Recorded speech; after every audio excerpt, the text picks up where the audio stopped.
Welcome to the Simple Prepper.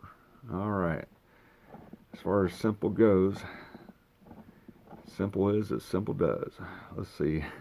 I'd like to go over a little bit about food storage for those of you that don't make a lot of your foods from scratch, and especially those that eat out all the time. You go to restaurants, find your next meal. Well, if you're going to prep for any sort of thing where you can't go get your food like that, you're going to need to stock up on some foods that are non-perishable in some manner and that you can be able to eat as a normal menu and diet. So I'd like to go over a little bit starting out. I'll show a little bit about buying food and habits when you go to the grocery store to replace an item. Also, I'll show a little bit about shelf stock racks. Some can help you organize your canned goods easy. Touch on survival food also. We'll touch on diabetic friendly food, and of course some of it you'll need water. We'll touch on information about some of the survival food, how it doesn't include a lot of meats, and order of food use.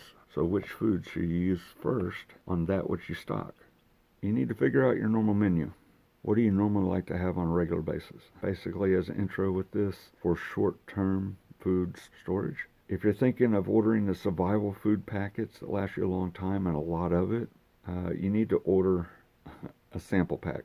Many of them do let you order maybe 72 hours for one person, is what they say.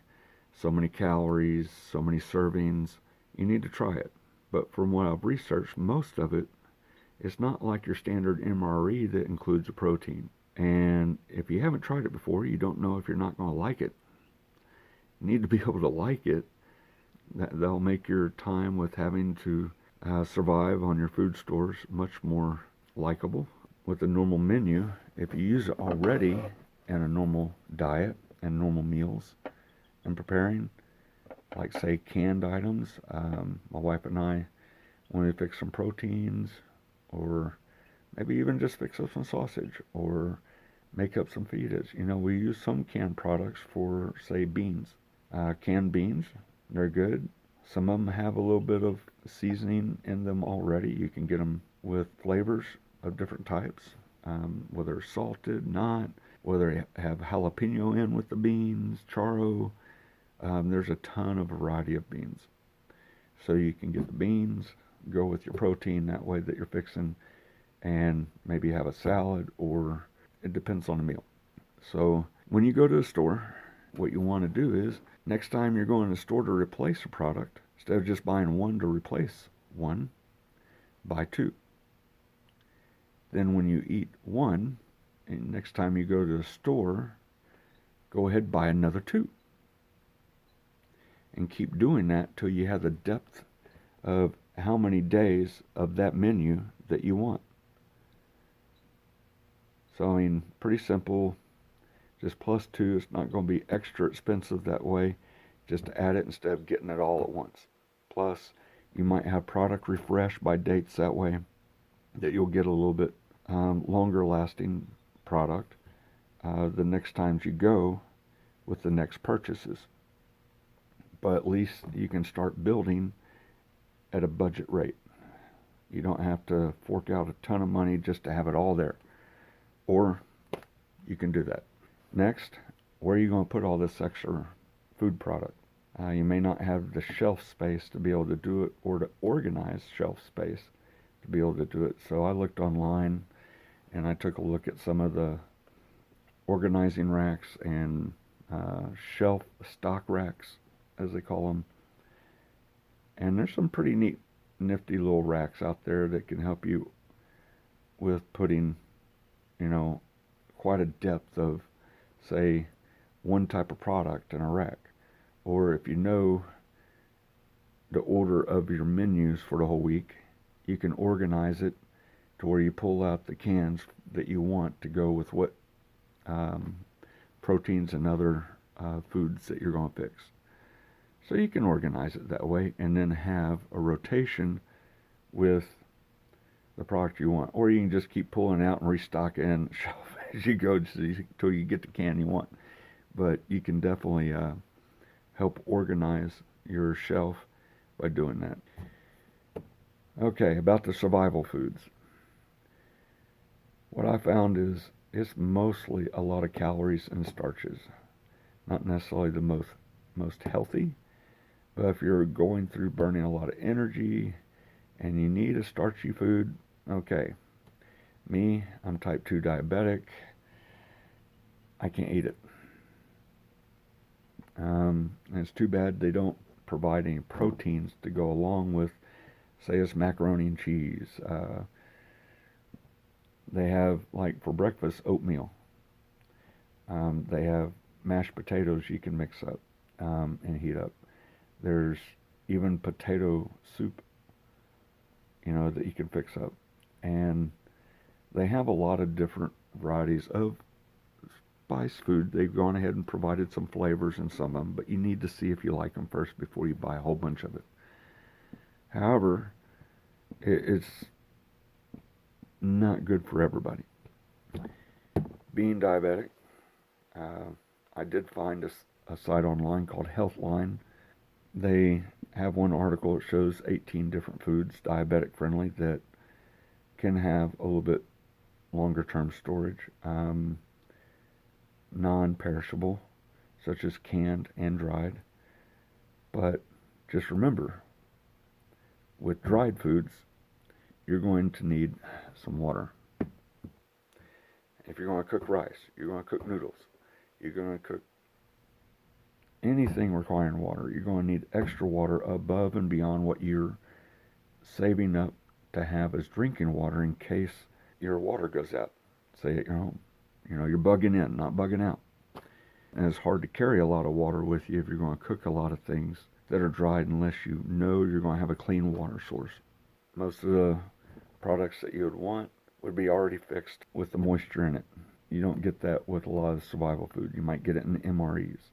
But with the diabetic friendly, with the Healthline, they had some good recommendations. And some of them I'm already using. Why? Because I just can't eat all the starchy food.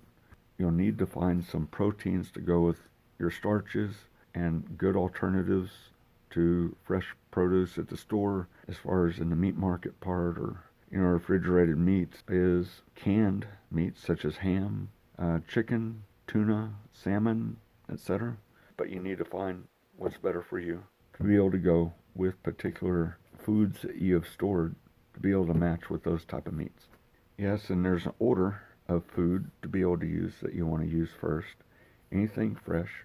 Some may be refrigerated, and if you lose electric, and your refrigerator's out and your freezer's, you don't have power to your freezer, well, of course, use that which is not frozen yet. And that stuff in the ice chest, the ice box for the freezer section of your fridge, don't open that door as little as possible. That way you can keep that food staying frozen in there longer. But of course, it'll go next. And then, of course, your canned and dried foods can be next. But there's a lot of options with frozen.